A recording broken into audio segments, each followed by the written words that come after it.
I'm the background character in an elite all-boys academy novel.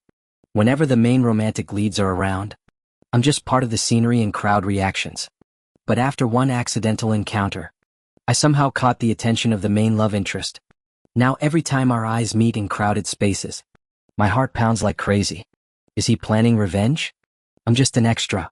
During the New Year's ball, I tried making myself invisible in a corner. To everyone's shock, the main love interest walked right past his destined partner and stopped before me. His voice turned gentle yet exasperated. You again? Still this persistent? Fine. Since you're so eager, I'll grant you the first dance. Me, huh? After pulling an all-nighter to finish homework, I overslept by 30 minutes. By the time I reached the cafeteria, my beloved grilled sea bass was gone. Devastation. Mike said, dramatic much? You've eaten that daily for a month. Even I'm sick of watching. I retorted, you wouldn't understand. That fish is the fire of my soul, the light of my hope, my reason for getting up, the last comfort in my background character existence. Mike shook his head. There you go again with the nonsense. Never seen someone get fish-induced brain damage before. Ignoring him, I went to find seating when someone sneered, stay away, scholarship rat. I don't want tetanus with my breakfast. Frowning, I turned to see Dave lounging at a long table, glaring at a scholarship student whose face burned crimson. The student silently turned to leave when suddenly, apologize. No. Gasps rippled through the crowd. Dan stood gripping the student's wrist, righteous fury radiating from his slender frame. Dave sneered, another rodent. Take your gutter bonding elsewhere. We don't need your germs. Murmurs spread, harsh but true. Our families fund their scholarships. Most know their place. Dave smirked at Dan until, splash, coffee drenched his designer shirt. Have you lost your mind? Did you hear that? Dan demanded as the crying continued. The monitor remained impassive. You may leave after signing. Ignoring him, Dan stormed toward the office. The monitor scrambled after him. Stop. That area's off limits. Though I knew Mike was waiting, my feet moved on their own accord. The double doors flew open under Dan's push. From behind them, I saw white curtains billowing in the cross breeze from an open window. Behind an expansive desk sat Ethan, his long legs casually propped on the polished surface. His uniform shirt hung open at the collar until he slowly turned toward the commotion, dark eyes gleaming with amusement.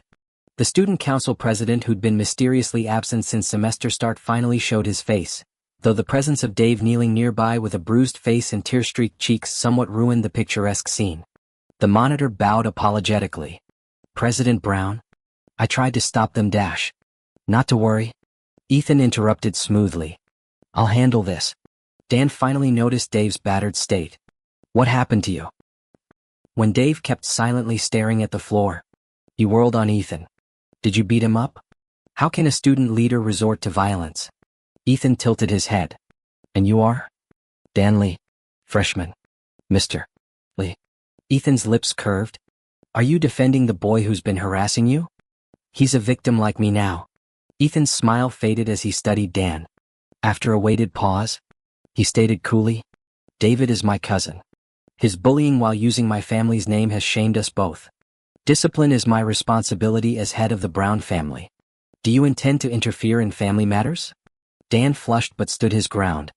This is domestic abuse. Ethan chuckled, lowering his legs and rising to adjust his collar in a nearby mirror. You may go now. Don't forget our conversation. Dave scrambled up obediently. Yes, cousin. I'll remember. He limped out without glancing at Dan. Dan gaped as Ethan strode past us toward the exit. I've got a morning assembly speech to prepare. Do enjoy the facilities. His gaze briefly flickered to me behind Dan, giving a polite nod before disappearing down the hall. That two-faced snake. Dan hissed at the empty corridor. Outside, Mike waited by the track field. When I tried glancing back at Dan's retreating furious figure, Mike physically turned my face toward him. Eyes here. If I wake up early for you again tomorrow, I'm changing my species. His freezing hands on my cheeks reminded me he'd been waiting in thin workout gear. Sorry? I didn't mean to get dragged into that drama. Mike's skeptical look cut me off. I shoved him toward the track. Enough whining. You wanted to run? Let's go. When I returned to the dorm, the RA notified us about the mandatory morning assembly at the auditorium at 8 p.m.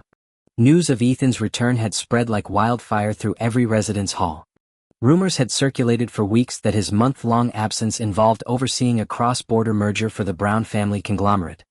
3 days prior, financial news networks broadcasted the contract signing ceremony. As cameras panned across industry titans, the Brown family's young heir sat calmly at the far end of the conference table, lifting his gaze to meet the lens with unshakable composure. The 7-second clip went viral on campus forums, racking up 1,000 comments within 30 minutes. The post still trended on the homepage when we filed into the packed auditorium. A palpable buzz filled the air as students took their seats by grade level. Freshmen around me practically vibrated with anticipation. I hired 5 tutors senior year just to get into this school for today. Someone whispered, "Try 7. Another countered, "Mom? Dad? Your $500,000 donation finally pays off. I'm seeing Ethan in the flesh." After the principal's remarks, a tall figure strode onto the stage. Juniors erupted with a spontaneous "badass" that echoed through the dome. Ethan raised his hand slightly, and the room fell silent as if someone hit a mute button. His commanding presence contrasted sharply with the man I'd glimpsed in the administrative office that morning. When I yawned during his disciplinary lecture, those hawk-like eyes immediately snapped to my section. My heart skipped a beat until I remembered the protagonist sat 2 rows behind me. "Hypocrite," the protagonist muttered under his breath, confirming Ethan's real target. The next 2 days at student government orientation passed without sightings of either Dan or Ethan. After morning runs with Mike left me ravenous, I gorged on grilled sea bass for 3 consecutive days until the smell alone turned my stomach. Mike took perverse pleasure in eating his portion right under my nose, nearly provoking me to tackle him. Friday brought the freshman formal dinner, a decades-old tradition for cultivating etiquette and social graces. Our dorm buzzed all morning about dress codes. During lunch, clusters of students debated where to find quality dress shirts while scholarship kids lingered awkwardly at the periphery. By evening, the corridors resembled a fashion runway as everyone swapped uniforms for evening wear. I found Mike in his room looking sharp in navy blue tailoring. His mother, knowing his aversion to cameras, had enlisted me as unofficial photographer. I snapped shots relentlessly until he threatened to break the camera. En route to the banquet hall, we noticed a lone student ahead of us swimming in an ill-fitting suit. A gang of preppy jocks shoulder-checked him so hard his shoes flew off. When he turned to retrieve them, I recognized Dave's frequent target, the same scholarship student we'd seen harassed before. The bully scattered when I approached asking, "Need help?" "Thank you," the boy stammered, face burning crimson as he retied his shoes. "Do you think they'll kick me out for looking like this? Clean and presentable's all that matters," I assured him. Mike added, "The shirt doesn't make the man makes the shirt." The boy's shoulders relaxed slightly. "But what do I talk about? They'll know I'm not one of them from my thrift store shirt." "Your scholarship was for trumpet, right?" I redirected. "Most people here love music. Start with that." His eyes lit up with timid hope. Random seat assignments placed me at an Eastern table with squash teammates discussing upcoming city tournaments. The empty seat to my right filled last minute with Dan's arrival. Every head turned, amidst the sea of tuxedos and gowns. His white tee and jeans screamed defiance. Though maintaining stoic composure, his trembling hands betrayed him, accidentally appending a water glass that soaked my dress pants. He hurriedly apologized, fumbling with a napkin to wipe me. I gently blocked his hand. "It's fine. I'll handle it." He looked up in surprise. "You're..." A familiar warm baritone sounded above us. "What happened?" Ethan stood behind us in an understated yet elegant black tuxedo, his tall frame poised. Dan froze before his expression turned icy. When Ethan's gaze briefly lingered on his t-shirt, Dan immediately went on the offensive. "I didn't have proper attire, so I wore this. Surely the student council president won't expel me?" The hall fell silent, all eyes on our corner. I kept wiping my damp pants, trying to disappear into the floorboards. I heard Ethan calmly respond, "I won't expel you, but your dorm will lose 50 points. Gasps rippled through the crowd. Dan's eyes widened. "What? Just because of clothes? That's unfair." Ignoring his protest, Ethan placed a hand on my chair back. Leaning down, "Stop that. I'll take you to change. Startled, I looked up into his bright dark eyes. His lips curved in a gentle smile. Beside us, Dan's angry expression momentarily blanked. I found myself following Ethan out, my peripheral vision catching Mike rising from his seat, eyes tracking me. The stairway carpet to second-floor lounges had come loose. I tripped halfway up. Ethan, walking ahead, spun with uncanny timing to catch me. I fell against his chest, enveloped in his warm scent of fresh grapefruit with bitter undertones. Sudden sharp pain lanced through my skull, flashes of another boy tripping into Ethan's arms. But when that boy looked up, it was Dan's face. Shivering as the pain faded, I looked up to find Ethan frowning. Flushing, I pushed away, stumbling back against the railing.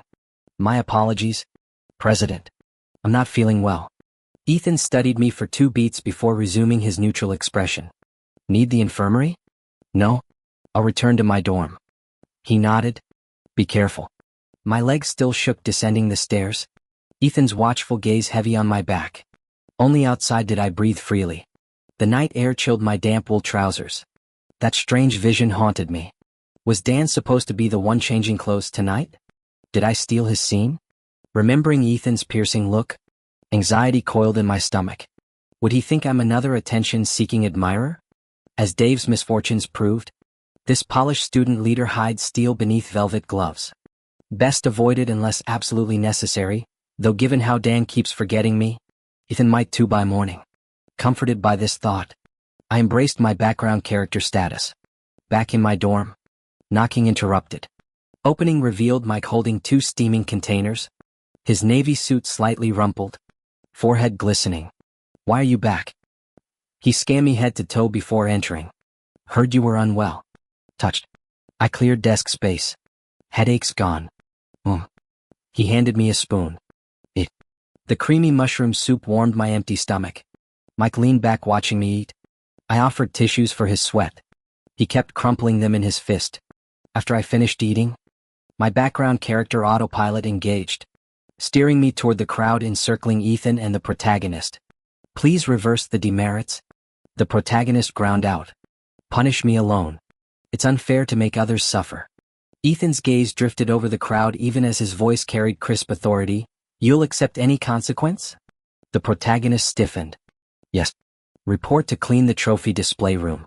Murmurs rippled through onlookers. That's adjacent to the president's office. Basically a reward. Someone complained. My watch buzzed time to depart. By Sunday afternoon, I'd fought through 3 matches to the finals. Through safety glass, I spotted an unexpected spectator, Ethan in white polo, youthfully striking among middle-aged sponsors. He listened intently to an elderly patron, never glancing toward the court. I couldn't help but look a few more times. The warm-up ended quickly, and I focused entirely on the match. After 2 hours of intense competition, I defeated my opponent in the 4th set to claim victory. My coach whooped with joy, rushing over to lift me in a bear hug before setting me down. Gasping for breath, I glanced at the spectator seats only to find Ethan's seat empty, the woman next to him still clapping with a smile. So they hadn't come together after all. Between the stadium's blinding lights and the random NPC effect, I doubted Ethan even recognized one of the players as his classmate. After regrouping in the locker room, I was summoned for the award ceremony. The runner-up, a familiar rival from past tournaments, walked with me toward the podium, our casual banter echoing through the corridor. Standing at the center of the stage before receiving my medal, I'd already started planning how to spend the prize money. Though modest, every penny felt hard-earned.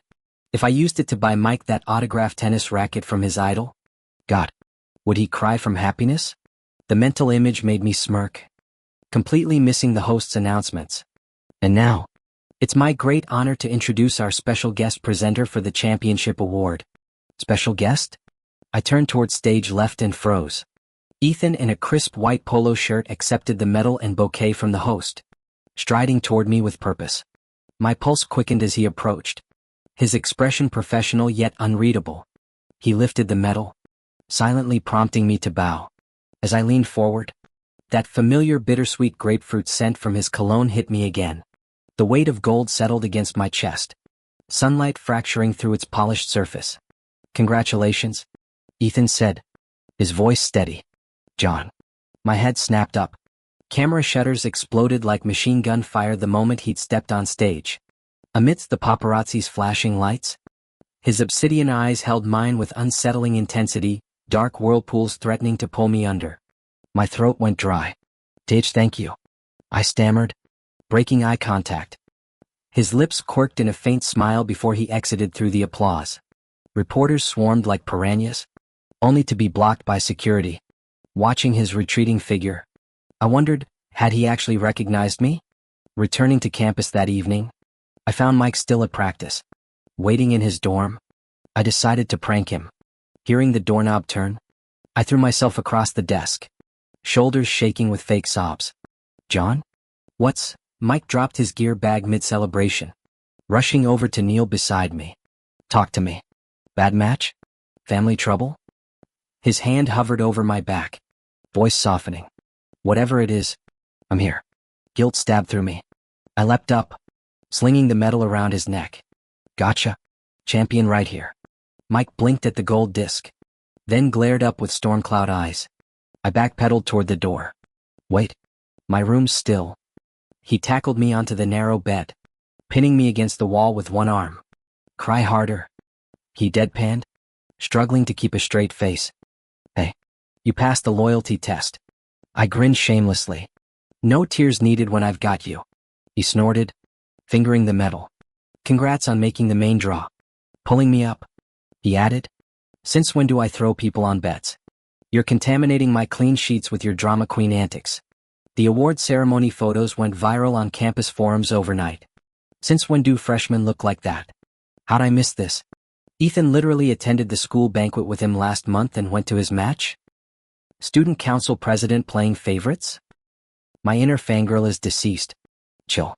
It's obviously PR. Champion happened to be some rando from our school. Just glancing at that cute underclassman in the cafeteria twice earned me a death glare from the hottie next to him. Terrifying with finals approaching. Professors kept piling on assignments. I spent most days studying with Mike at the library. The other reason? I couldn't handle everyone's enthusiasm.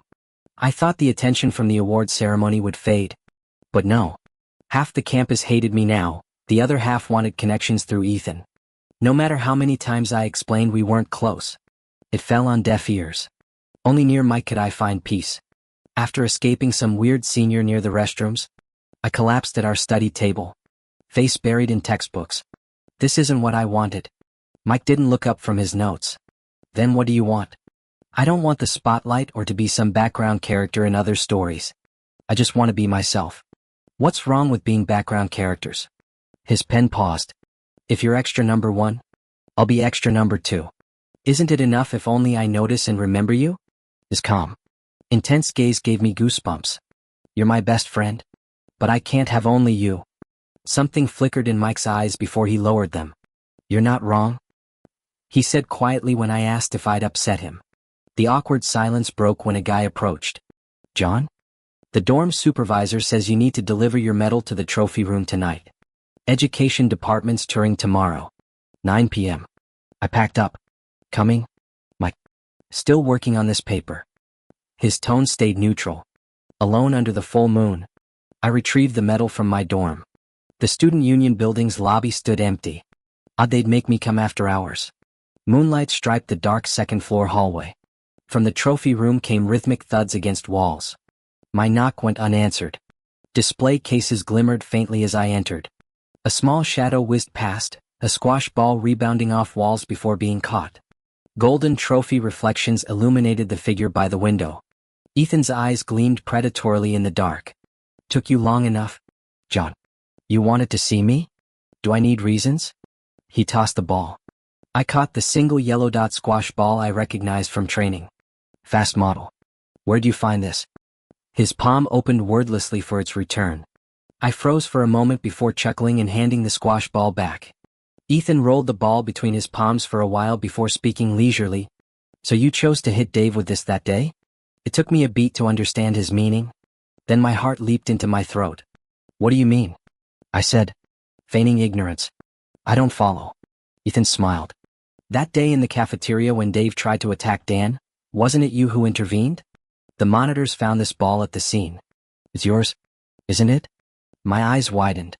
After calculus class that day, I'd returned to search the cafeteria but found nothing, then completely forgot about it. No. He studied me before saying gently, "Relax. Dave hasn't connected the dots yet. In fact, aside from me, no one knows." "Are you threatening me?"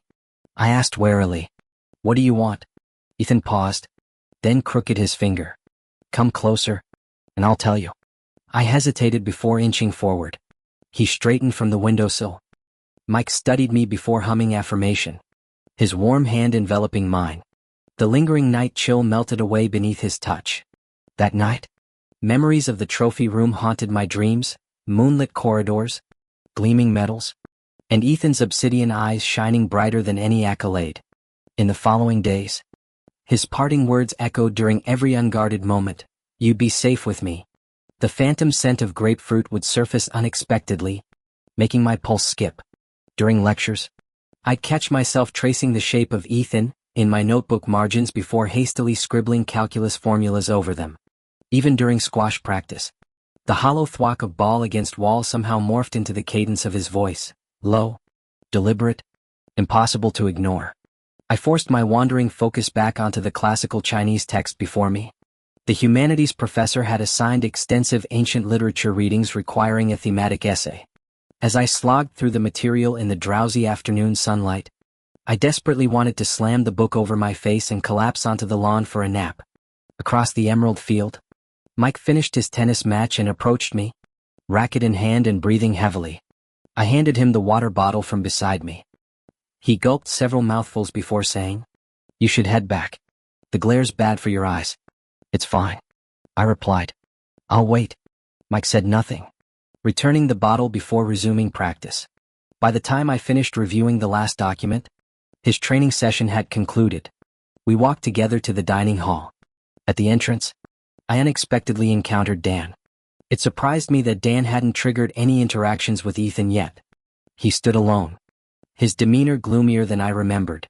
Recalling Ryan's recent comments during orchestra rehearsal about Dan's drastic personality shift, I chose not to acknowledge him as our group moved past.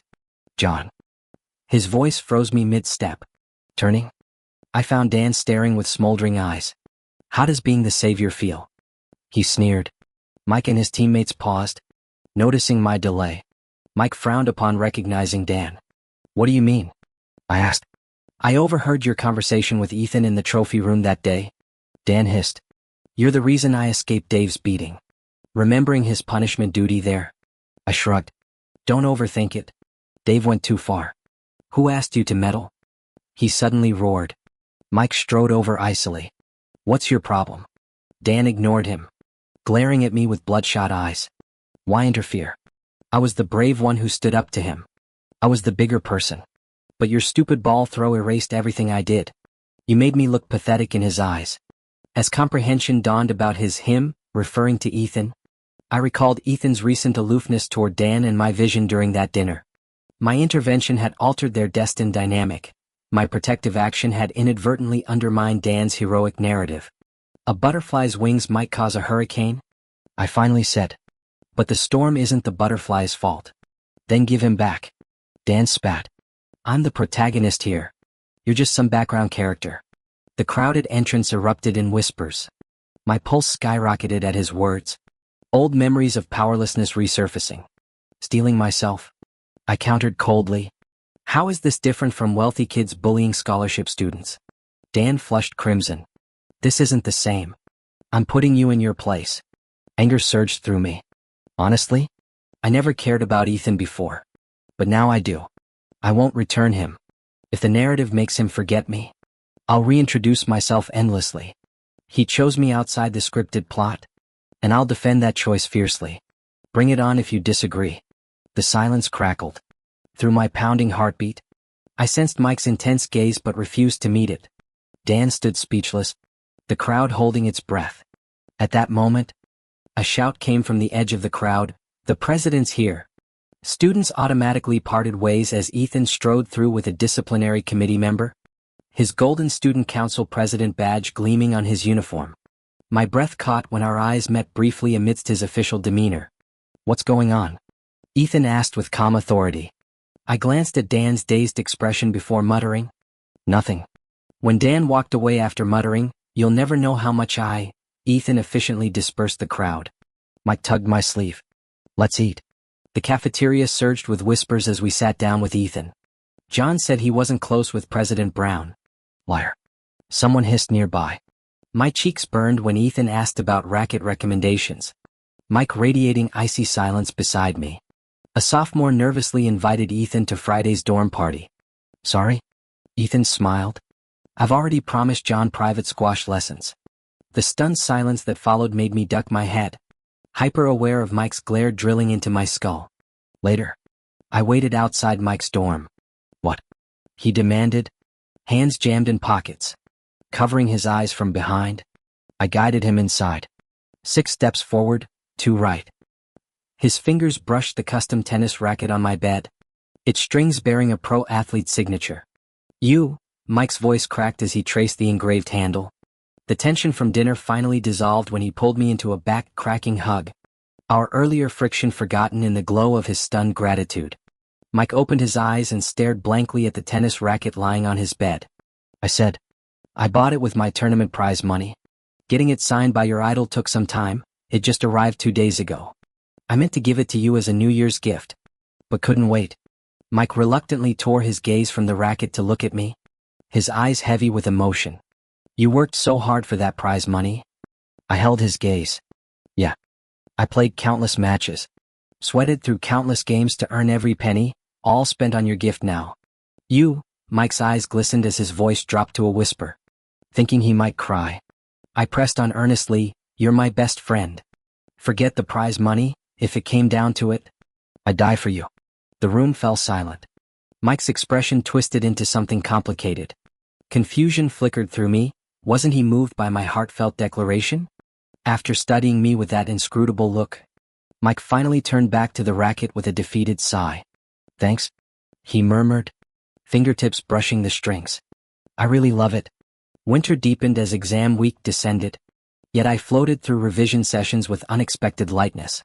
Ever since that cafeteria confrontation with Dan, the story's gravitational pull had vanished from my life.